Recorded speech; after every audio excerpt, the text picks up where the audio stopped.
Good morning, everybody. Washburn County District Attorney Aaron Marcoux is my very special guest today, Thursday, February 2nd, 2023. We're streaming today's show live on our DrydenWire Facebook page as well as on our DrydenWire YouTube channel, I think. So however you are watching, welcome and thank you for joining us. Looking ahead to next week, on Tuesday, Sheriff Fitzgerald is off, so businessman, attorney, and former Wisconsin Assembly Representative Adam Jarkow will be filling in for Fitzy on our weekly Positive Tuesday with Ben and Fitzy show. On Wednesday, I'll be chatting with Wisconsin Supreme Court Justice candidate Judge Doro, I believe is how you say the name. And then on Thursday, so 1 week from today, Congressman Tom Tiffany will be on for his monthly Breakfast with Tiffany show chat. But today, we welcome back to the show a friend of the show, and my brother in Christ, Washburn County District Attorney Aaron Marcoux. Aaron, good morning. How are you? Good morning. I'm doing good, Ben. How are you doing? Pretty well. I had to think about it. It's cold, but that's all right. I'll take that. No snow. It's either one or the other, right? It's either a whole bunch of snow or it's really cold. I don't know. Which would you prefer, cold or snow? I prefer cold. It makes more ice for ice fishing. But Alexa told me it was 13 degrees this morning, so I thought it was a heat wave. Is it 13 degrees? I haven't even been outside yet. It's a little chilly. And good morning, Renee. So it was interesting. About 10 minutes before I sent you the link to join the show, I realized I have no idea what we're talking about today. I asked you to come on, and I don't really know why, actually, just because I haven't chatted with you in a while. But, we could start with Governor Evers gave his State of the State address a couple of weeks ago.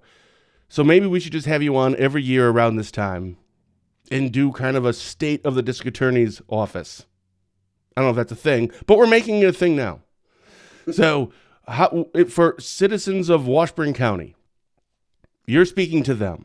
What is the state of the District Attorney's office in Washburn County right now? Well, I think things are going pretty good at the office. We still have all the staff that we've had. I think last year we got a new assistant district attorney, Christian Ness.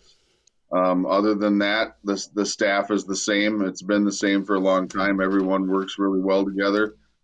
Can't complain about that. We've maintained really good relationships with the clerk of court's office. Shannon Anderson and Amanda Tanya, and they have a new person over there, Haley. So she's doing traffic, so that's been fun getting to know a new person.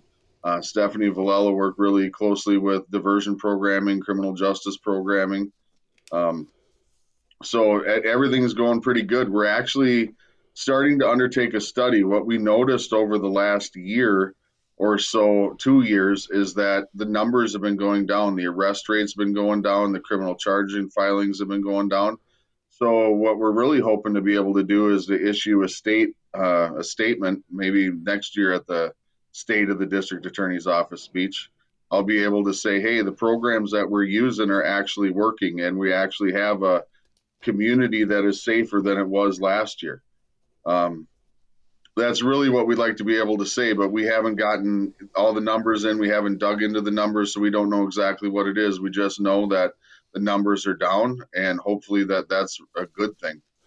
You referenced diversion programs, and I know because you've been on before, and I think back even when we were still doing in-studio stuff, this was like pre-COVID, I think you came in, I think maybe even Dad was there co-hosting that one. I can't remember. I think he was. Yeah. Yep. And you had talked about that too. I think we even asked you, this is like when you first became the district attorney, and you had talked about diversion programs, and you just referenced Stephanie Villela. I think my mom had her on a Diane's Kitchen show, one of her recorded shows when she used to do the Diane's Kitchen episodes. I can't remember much about her, but that's her own title, or I don't know her title, but you said that's a part of the diversion program. So you work closely. Is it with her or her office? Is it an office or a department? Well, she's a department of one. She's a criminal justice coordinator. So she can't really be like under any particular office, right? Because she can't answer to the district attorney or the judge or whatever it would be, because it's her job to implement the programs based on evidence-based decision-making models and protocols. So she kind of answers, I guess, to the General Criminal Justice Council, which is a subcommittee of the county board. Now, if that didn't put everyone back to sleep at 8:30 in the morning, I don't know what Ugh. will. But so there's the county board, right? The county board has a subcommittee, which is the Criminal Justice Coordinating Council. It's where all the players in the game, the sheriff, Department of Human Services, the county clerk, the public defender's office, the clerk of courts, the district attorney's office, other law enforcement agencies, we all get together and we say, where do we want the criminal justice system to go? Because this Oh. is a big ship, right? It turns very slowly. It's not an automatic thing. So we get together and we use all of our different expertises from all the different disciplines to try and attack the problems that we're able to identify in the criminal justice system. For a long time before the pandemic, we had an epidemic of methamphetamine, right? We used to talk about that all the time. Well, that has slowly transitioned into heroin and fentanyl, and we still have a massive problem with that. Uh, Washburn County, I think, if I recall correctly, had 5 overdose deaths the first month of this year.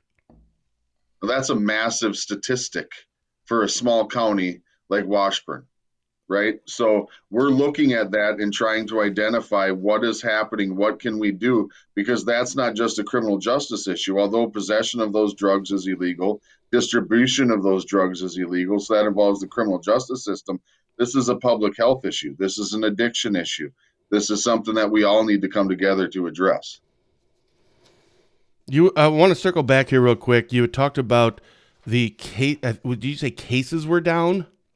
Was that the right terminology? Okay. Charging, yeah, charging cases were down, referrals are down. What would you contribute that to? I'm hoping that it's the fact that our programs are working and that we have less crime taking place in Washburn County. So that's naturally going to result in less cases. I'm hoping that it's things like our OAR diversion court, where we're working with people to get their license back so they're not getting pulled over, generating more crimes, and they're going on leading a productive life. Oh, I'm okay. hoping that it's our domestic abuse intervention program that when we take people and couples who get into domestic disputes, that they go and get assessed by a counselor and take anger management classes, and that they're getting in less of those arguments, using up less of their community's resources. I'm hoping that it's our drug court that's putting the high risk, high needs individuals into intensive programming coupled with therapy and probation, so that we make sure that they're actually being rehabilitated while they're in the community, out creating less crime, reducing recidivism. Reduced recidivism means less cases. That's what I'm so glad you brought that up, because in my mind, I'm thinking of all the things you're talking about, a lot of this stuff isn't about new cases, because you're always going to have those, a first-time offender kind of a thing. Mm-hmm. But it seems like a lot of these are going to be, let's say it was a new, let's just use an example. What would that be? What is a common case that a drug or a diversion program would come into play? What's a common one, or one of the most common? First time offenders for possession of THC, Got it. marijuana, cannabis, whatever you call it, right? So we're talking usually 17 to early 20s. They Okay. get caught. A lot of times it can be a local, it could be someone passing through, but let's say it's a local kid, college kid coming back from college, and he's got a bag of marijuana and he's smoking with his friends. So what do we do? Do we take this kid who's never been in trouble before, give him a conviction that's going to affect his ability to get student loans, who's going to affect his ability to stay in college, force him to move back with mom and live off the system? Or do we give this guy an education course and marijuana awareness program, which we have, and they take this several-hour online course and they learn about the negative effects of marijuana, the facts of how it leads into other drugs and what it can do. We educate them, and then we put them back out into the world and see what happens. The majority of times, those individuals are low risk. They're what we call in the system self-correcting. So they made a mistake, but if you stay out of the way, they're going to fix themselves. So do we take that person who's low risk and put them in jail? And I think we've talked about this before. We take a low risk person, we put them in jail with a whole bunch of high risk people. Is that going to make the high risk people lower risk, or is it going to make the lower risk higher risk? Yeah, probably the latter. Right? So we give them education, we give them programming, we tell them, hey, open your eyes. This isn't the best way of living your life, is it? If it is, fine. Maybe you should consider moving out to Oregon or Colorado. Maybe Wisconsin's not the place for you. You know what I mean? Right. While we have the ones that we have. But, typically we don't see those guys again. And in fact, Jerusha pulled the numbers last on THC, and I think that our THC referrals are down over 50% in the last 2 years. Now, a referral is law enforcement, right? So law enforcement arrests somebody or sees somebody on the street with it. They write a report. They refer it to the district attorney's office for charges. got it. In Hollywood, right, the police officers charge people with things. That's not the way it works in the real world. Right. Police officers refer to the DA for charges. So those are the referrals I'm talking about. Law enforcement reports, law enforcement referrals. And I think we're down over 50% in the last 2 years of that. And we've been pushing on this THC marijuana awareness program pretty hard. And on the outward face of it, it appears to be working. But we got to dig a little deeper and make sure that that's actually the case before we can report to the public that that's what it is. I think it's irresponsible to just go out and say, hey, we have these numbers and it sure looks like we're doing a great job, which I think it is. And I think that's what it's going to be. But until we dig into it, I can't promise that. Does law enforcement support this? Because there's this dichotomy or this duality, this relationship between district attorney's office and law enforcement. And, both me personally and DrydenWire, we support both, of course, because it's all a part of, the system, how everything works. But there are times where district attorney's office, not unique to Washburn County, we're talking all district attorney's offices across the state and country, I'm assuming, where they sometimes struggle with law enforcement in terms of we wanted this and why are you bringing all this stuff? And then vice versa, sometimes law enforcement looks at DA's offices and like, how come we not charging more for these things? We arrested, put the time, energy, and effort into it, but yet you're not actually taking this to trial? So far, 50% down, about, you had said, regarding just marijuana referrals. Is that right? Or charges? Was it referrals, 50% down? Yep, referrals. Okay, so when those things do come, is this kind of supported by law enforcement, or are they the ones going to you and saying, hey, dude, seriously, enough with the drug prevention or diversion programs, lock the dude up? It's different. Different law enforcement officers, different law enforcement agencies has different responses. Sometimes there's law enforcement officers who take their cases very, very seriously, and they feel that everything that they do should result in a conviction because I have a set of books that's actually right behind me. These are all the laws of the state of Wisconsin. And if it's written in those books, then it needs to be enforced, and it needs to be enforced with every bit of power that the state of Wisconsin has. There's some validity to that argument. I don't disagree with that argument wholly or entirely, but the promise I made to the citizens of Washburn County when I became district attorney is that I was going to do everything that I could do to have a safer, healthier community. And that's the virtue of this, right? And that's the virtue. That I have. I don't go to bed at night and sleep better because I have an extra set of convictions. I don't keep track of my convictions. That's not how I work. That's not what I care about. What I care about is Washburn County safer, healthier today than it was yesterday? Do we have a plan to make tomorrow healthier and safer than it was today? And what we've come to know over the last several years is that this evidence-based decision-making model is the best way to do that. We've gone with the hammer and the stick for the last 250 years, and it hasn't worked. Right? We talked about this when I was on a couple months ago with Brian Cole. Yeah. You have to get to the root of people's issues and their problems if their life is going to change. And if they're criminals, changing their life means changing that criminal mentality, changing those thoughts, those antisocial friend groups, those antisocial peers that they have, changing their outlook on life, their employment, addressing their mental health, addressing the issues in their life. That's the only way that anything's ever going to get better. Listen, my perspective is we are always going to have work in the justice system. We're not going to be able to work ourselves out of work. So why not just do the best that we possibly can instead of processing the same thing in and out, because those same things that you say, hey, arrest them, throw them in jail, do that. Well, we just take that person, and then we're constantly doing the same thing to the same person over and over and over again. which is why this evidence-based decision making, what they call is, has a counterintuitive response, which is we actually need to take the money and the time and the effort and address the high risk, high needs individuals. The low risk, like I said, they tend to correct themselves. So we should just get out of their way and let them fix themselves. The medium to high risk people are the ones we need to work with because they're the ones we see over and over and over again. They're the ones that consume our resources. They're the ones that are reason we have so many cases that we have to plea bargain things out instead of taking things to trial because we have too much work. Like I did a training with the law enforcement just a couple of weeks ago, and we have about 300 criminal filings a year in the county of Washburn. Could you imagine what kind of justice system we would have to have if we tried every single one of those cases? How many DAs we would have to have? How many judges we would have to be able to do 300 trials a year? Like that would be astronomical. You want big government, that's the way to go. Boy, I had a brilliant question for you. Of course, I can't remember what it is now. I kept talking and blew it right out of your mind. Sorry. No, it just, oh man, it was about, so obviously we were just talking about that you were on with us, I think the first time when we were still in studio. So that was at least 3 years ago. How long have you been the DA in Washburn? July 2019. So we're going on 4 years. Okay. And you had talked about starting this stuff, and I'm assuming you started a lot of this, or started implementing a lot of this diversion program and this evidence, what did you call it?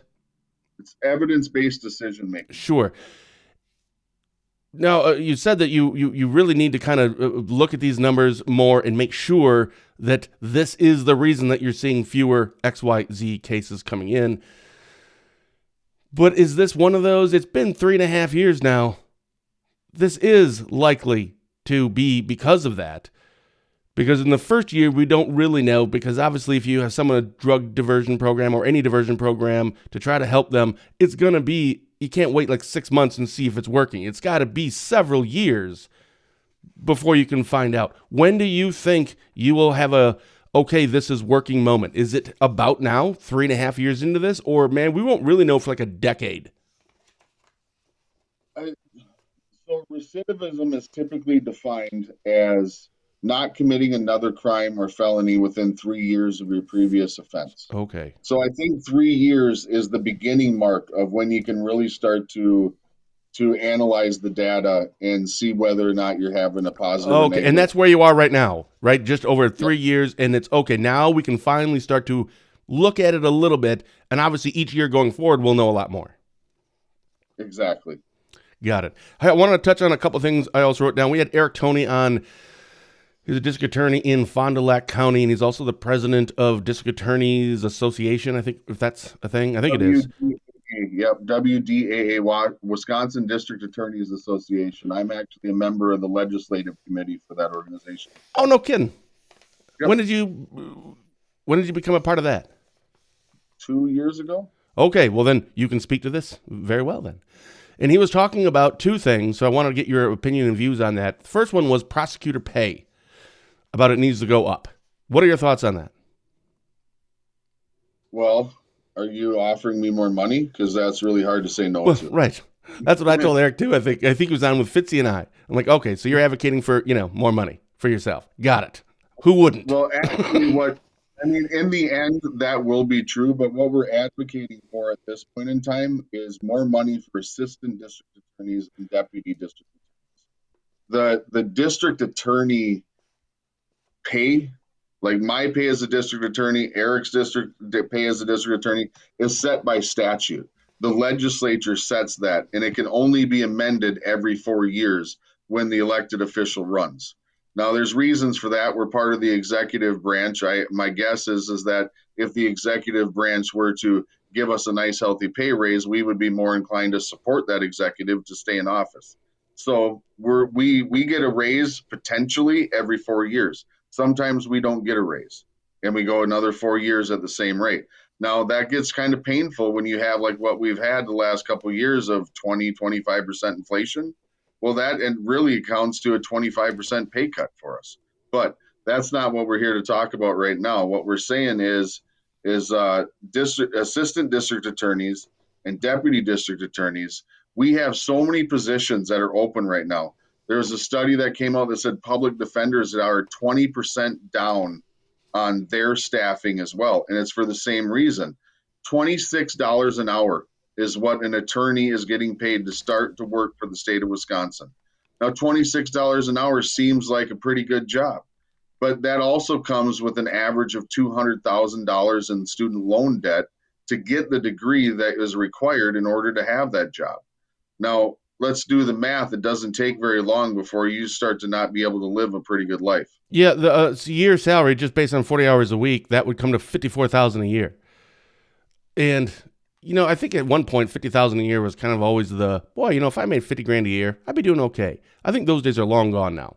But then again, like you had said, you throw in 200 grand worth of loans, and that's holy buckets. And you could argue that, they shouldn't get paid more, and that's perfectly fine. If that's your point of view, and it's, all right, whatever. But the problem, as I've already pointed out, we can't hire these people because they can go into the private sector and make 3 times that in their second year. So what was the reason for even going into it? And I think maybe even more importantly, I know that, where's my button? Dave Wilson always talks about retention. It's really hard you get an ADA and like, oh, okay, great. They're just out of college. They're good. They went in and they're an ADA and they're getting their $54,000 a year. And then, all of a sudden a better offer comes up in 2 years and now you have to start all over again. Well, I can tell you right now, this is the honest to God truth. I would take an approximate 5% pay increase from the job I have right now if I went and drove semi-truck for Walmart. Yeah, that's the reaction I was looking for. Yes, that's the truth. You can go online, look it up, look at what they make, look at what the district attorneys make. They make about $5,000 more a year than I do. Do DAs make the same amount no matter what county? No. Okay, it's like sheriffs. That's a little bit different, yeah. Yeah, so like Barron County is big. There's tiers in the statute. I think it's like 14,000 and under, and then 14,000 to 40,000. Citizens. Yes, citizens in the county, because in theory, the more citizens, the more statistical crime there's going to be. The more crime, the bigger the office, the more work, the more administration, the more everything that comes with it. But you brought up a point when you rang that bell with Wilson about retention. The entire reason the state of Wisconsin 30, 40 years ago went to this model of having in-house state counsel as district attorneys and formed the public defender's office was for retention, so that you had experienced attorneys staying in their positions in both sides of the aisle, so that people's constitutional rights were protected, so that the administration of law was more evenly applied and accurately applied in accordance with the Constitution. Now, the reality is, do you want you go to college at 18, you get your bachelor's at 22, you go to law school at 25. We're talking about people coming out at 25 years old. Do you want those people with 25 years of life experience making decisions in homicide trials? Yeah. Is there some people that can handle it? Sure, there's a couple geniuses out there that can do it. But where do they have the experience? Where do they have that stuff, right? And then you get to a point where I've been in this business for well over 10 years now, and I still don't make the same amount as a Walmart truck driver. You're in the wrong profession.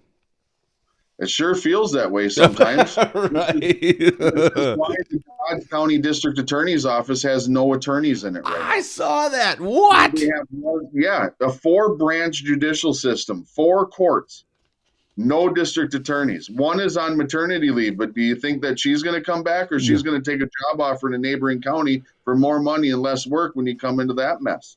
I mean, come on. What more do we have to say? These positions aren't getting filled.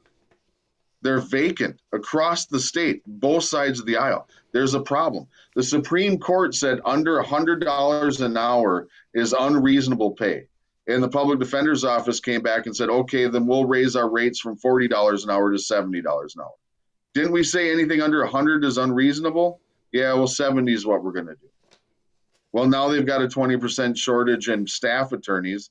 and they have private bar attorneys that aren't taking cases. So we have people who are sitting in jail, which is going to be our next topic, right? Is going to be bail and bail reform. Yeah. We have people sitting in jail longer, weeks and weeks, if not months, because they can't get an attorney to even show up to one of their hearings.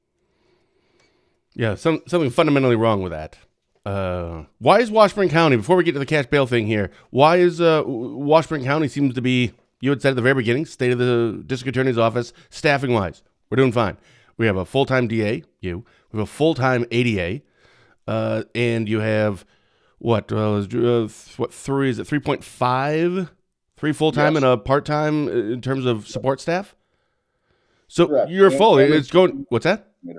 And the victim witness coordinator, who works with our office, but not technically for us. Sure. So Washburn County is looking around at everyone else going, I don't know what you guys' problem is. We're fine. Why is Washburn County okay?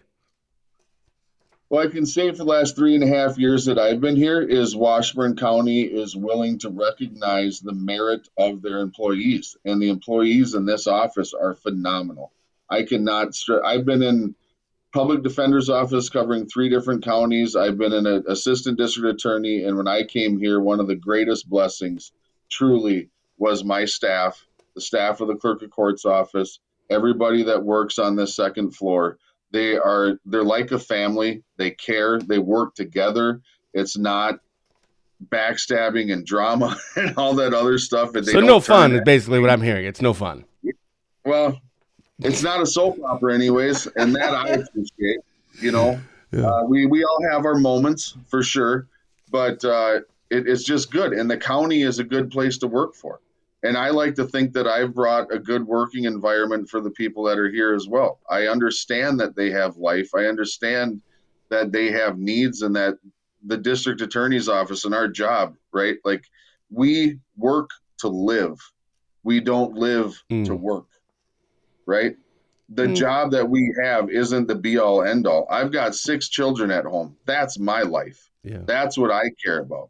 I come to work sometimes to get away from them, but most of the time it's to be able to provide for them. Yeah, I think sometimes that's why Drusha still likes going to work there. Like you did during COVID, it was the remote, stuff. I think there's like going on cycles, and I'm like, I'm pretty sure that your boss would be fine if you, didn't feel comfortable going back. She's like, no, I'll go back. And I'm like, okay. I get it. So cash bail was another thing that came up. This is supposed to be on the ballot in April as a question to everyone that goes to vote, a question that's going to be on there. But I think as of yesterday, now it may not be. Somebody's suing them because it wasn't filed in time or at the right place. But I'm just assuming it's still going to be on there on April 4th. But the question is brought up regarding cash bail. And this is going to amend the Wisconsin Constitution. So it's a big deal. And this has been in the works for 2 years. It has to go through 2 years of cycles, or 2 budget cycles, or 2 something like that. So we've finally gotten to this point, and essentially this is just going to be that judges now will be able to take into consideration several more things when it comes to setting cash bail. Are you in favor of this from a district attorney's office standpoint? Do you like this? Do you wish judges had more autonomy, more ability to consider other factors when setting cash bail? I think in reality, the court has quite a bit of discretion and the ability to consider other factors. It usually kind of gets limited in this case law that says the primary purpose of cash bail is to ensure the defendant's return to court. Mm-hmm. So, and defense attorneys raise that every single time. Hey, the only reason you're supposed to put cash on somebody in the state of Wisconsin is if you have a reasonable belief that they might not show back up. Now, they need to take into account the severity of the crime, the danger to the public, the strength of the state's case, even at that initial moment, the defendant's prior criminal history, their prior appearances in court, failures to appear. Now, I typically address as much of that as I possibly can at a bond hearing anyways, but yes, I 100% support this. I think that the judge needs as much information as they can to make an educated decision. Again, what I've said from the very beginning is I am here for a healthier, better community, a more protected community.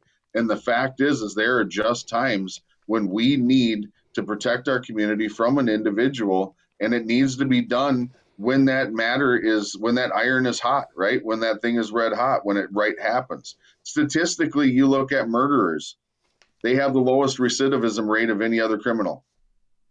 People that kill tend not to kill more than once. Really? Should they be out on a signature bond? Because they're not going to commit any more No. crimes, right?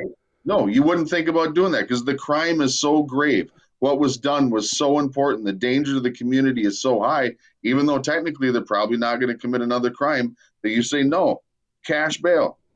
We want to make sure that this person's coming to court. We want to make sure the justice system is on top of this case, right? Well, we need to do the same thing with domestic abusers. We need to do the same thing with people who are violent against the people that they have been sworn to protect. Those are the most dangerous criminals statistically that we have are domestic abusers. Those are the things that we need to address. Yeah, What? you look at lethality assessments, and which we have our law enforcements do when it comes to domestic abusers. Those are the ones that tend to commit the most crimes. No kidding. I Mm-hmm. would not have guessed that. Of course, I don't know what I would have guessed, but it wouldn't have been that. Well, a lot of this stuff is counterintuitive, and our system has not been working as it's been designed for a long time because we designed it based on common sense and logic. And I don't know if That's you where you know went this, but wrong. we don't operate on common sense and logic. Yeah. We operate on emotion. That's how I like to operate. All right. That's that. I always love learning new stuff. So thank you for that. There's so much more we could talk about regarding the district attorney's office and all of that, but I don't want to forget just to talk to you as a person, as Aaron, not district attorney, but just district attorney Marcoux, just Aaron. So how are things going for you?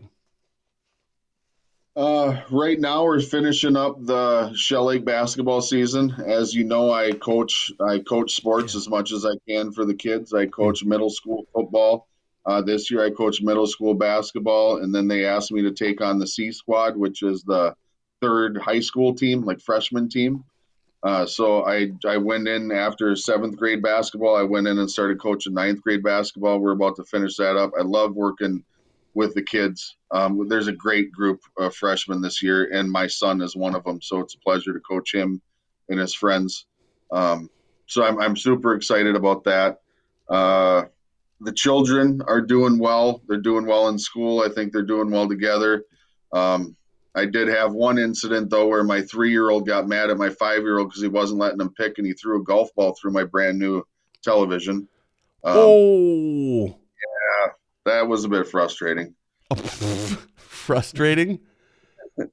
Yeah, well, it was a good opportunity to exercise grace and mercy. Let's just put it that way. Well, hopefully if you can get him into some kind of a diversion program, you can, reduce the recidivism there. And I wish I could say that, but it's the second time he's done it. oh boy, see, he needs you need to talk to CJCC and see if we can figure something out there because you got to apply Oh, that. Say it should be applicable at home too.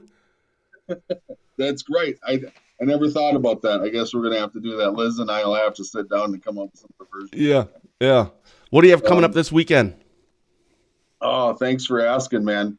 Mountain Men Revival Group is having a revival event at Rice Lake High School tomorrow, starting at I believe it's 5:30. We're having Fat Cow Barbecue, and then we're getting together and we're having a talk, getting together, doing some worship music. We're going to have talk. We're going to talk about um, deliverance, and I am going to give my own personal testimony. And then we got Joe Rogalski, who's going to come up from Texas, and he's going to talk to us about living with no regrets and living with how we're stronger together and his mission work in Haiti and how that's going. Then on Saturday, completely separate event, there is a simulcast of the No Regrets conference out of Milwaukee, and that will take place at the Rice Lake Auditorium as well.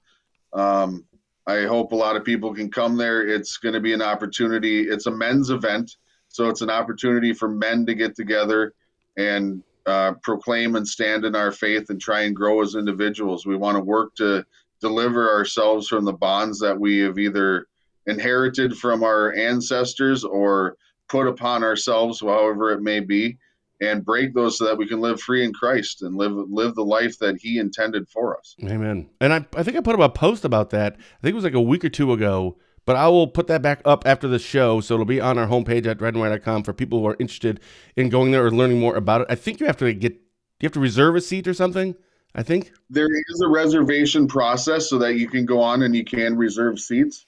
Last year, there were about 450 guys that showed up to this event. Wow.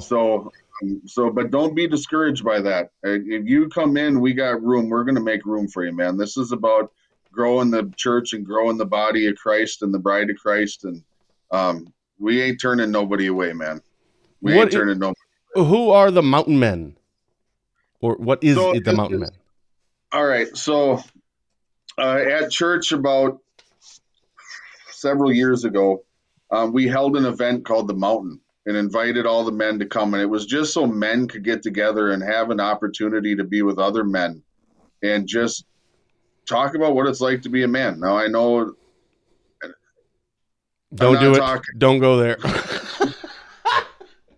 Sometimes we just need a safe environment for ourselves too, to be able to be free of things, you know, bet. And be able to talk.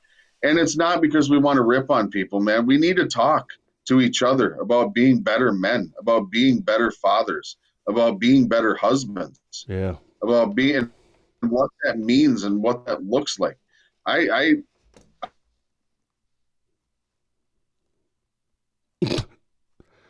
You know, I'm glad at the very beginning. Oh, yep.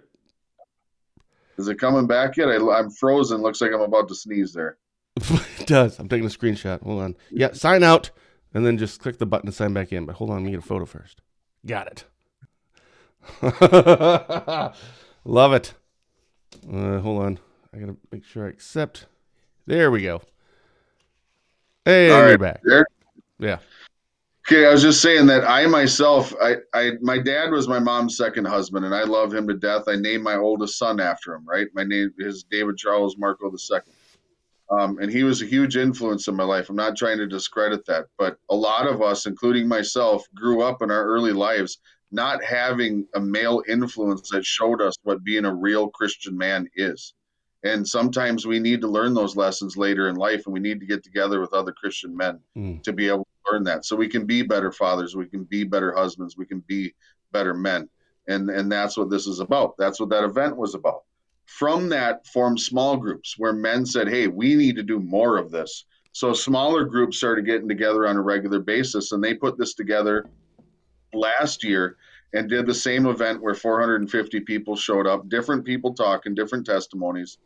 And this year, Tom Jarity, Brent Welch, and I formed Mountain Men Revival Incorporated, which is a 501(c), which is a formal organization. And our purpose is to put these events on for as long as we can and grow them and continue to grow them and grow them and grow them. We would love to have arena-size events in Eau Claire or Hayward or Ashland or wherever it may be, and continue to grow this movement for God. I didn't know that you were a part of that. I know before we started the show, you had said that you were going to be going there, but I didn't know that you are a part of the Mountain Men Revival organization. Yeah. Yep. I am. I'm one of the directors on the board. And this is something that I strongly believe in. Yeah. And you and we've been friends for quite a while, and I don't know, our friendship is unique. I mean, we don't like call each other every day or text each other every week or go to movies or whatever it is that, people go and do as friends. But we talk, I don't know, maybe like once a month. And when we do, it's for like 2 hours. Mm-hmm. And it is kind of like what you're talking about. I mean, we don't talk like from a district attorney to a founder of a media outlet. That's not the conversation. It's two Christian men talking about our struggles, because a lot of people don't. I think sometimes it's still believed that if you're a Christian, you have to be perfect. Well, we certainly strive for that, but we are subject to sin and to temptations like everybody else does. And it's important to have those conversations with your significant other. Like Josh and I are very open and honest about everything, but it's nice to talk to another Christian man But what I always find interesting is that after our like 2 hour long conversation that we do like once a month, it seems like one or usually both of us, when we're finished, are kind of offended at the other person and we don't talk for a while. It's really weird. Like, you're the only friend that I have that I hang up. I'm like, whatever, what a jerk. Tell me what to do, I tell you. And then we end up like having a quick conversation a couple days later, go, I really thought a lot about what you had said. But I think that stuff's important because you challenge me and hopefully I challenge you and we have those conversations. And I think that stuff's healthy. There's no judgment. It's, talking about being a man, a Christian in this world, as a husband, as you had mentioned, as a father, as a son, as a brother, as everything. But we also share our successes and things that are going really, really well, which I also think are important. But yeah, there is something about just two Christian guys talking, or in this case, 450 people, guys, being there at this event. There's something unique about that. And I've always appreciated our friendship because of those reasons. Well, I do too, man. And I got to say, in all honesty, and I have absolutely no problem saying this in front of the entire world, is that I love you.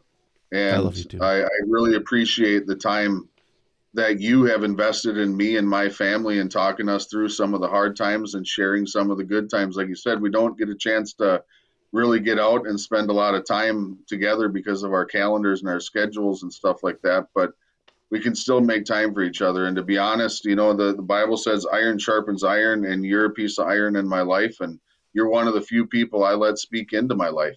And there's times, like you said, where I'm like, man, I didn't like hearing that.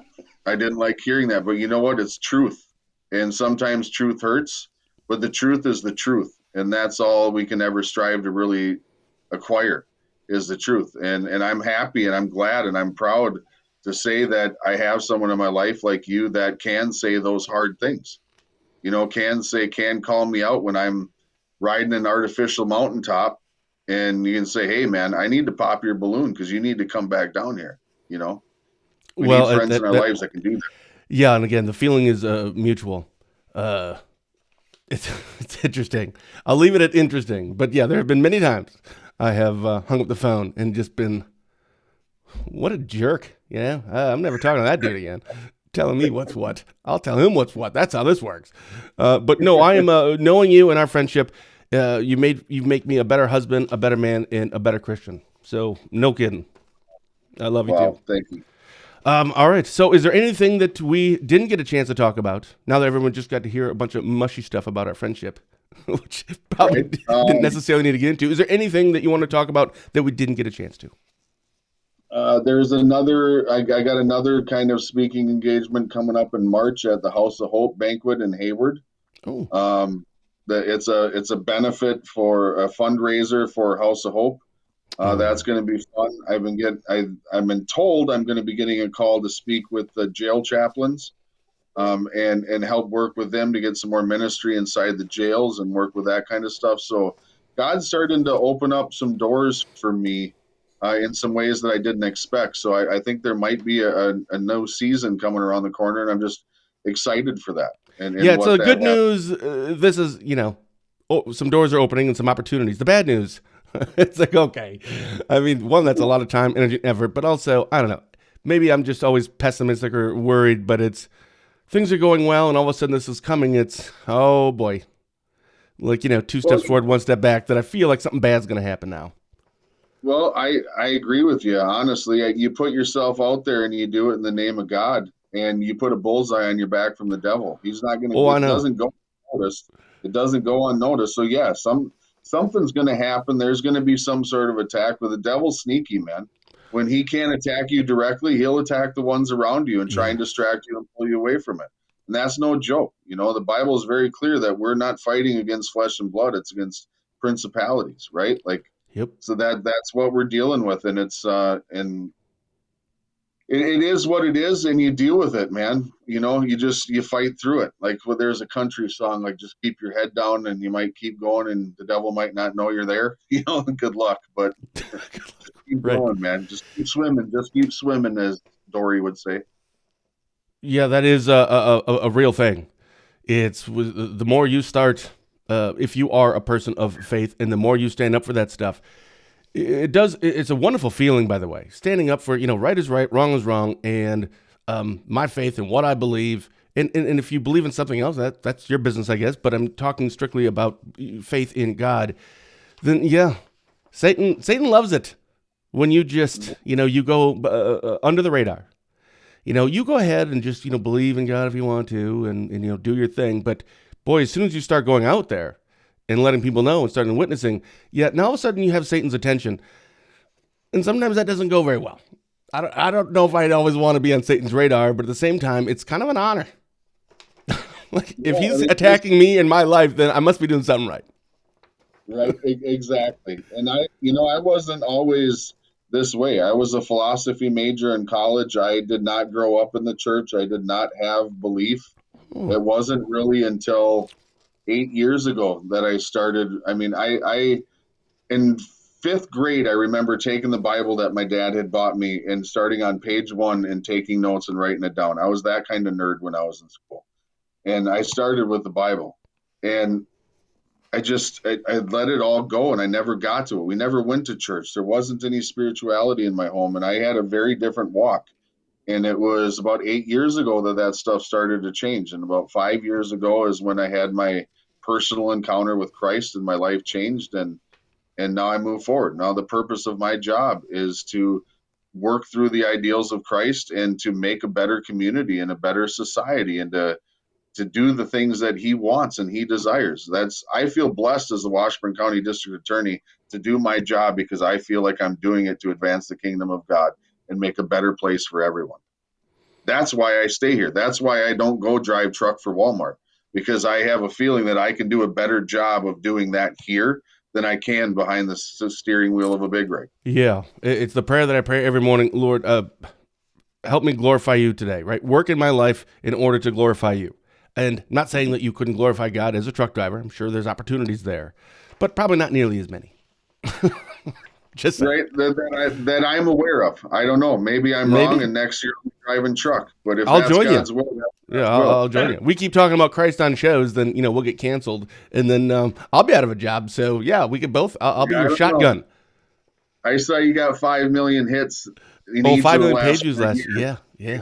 I think you're doing just fine, brother. Well, we'll see. All right, man. Anything else? Anything else that you wanted to make sure you talked about? No, I just hope you and your family stay blessed, man. Yeah, Drew should make it to work today. She's making my money. Yeah, she's holding down both of our forts, brother. Oh, I love it. Awesome. Thanks so much, man. Well, we need to do this a lot more often. Agreed. All right. Special thank you to our guest today, Washburn County District Attorney Aaron Marcoux, for taking time to join us for a chat.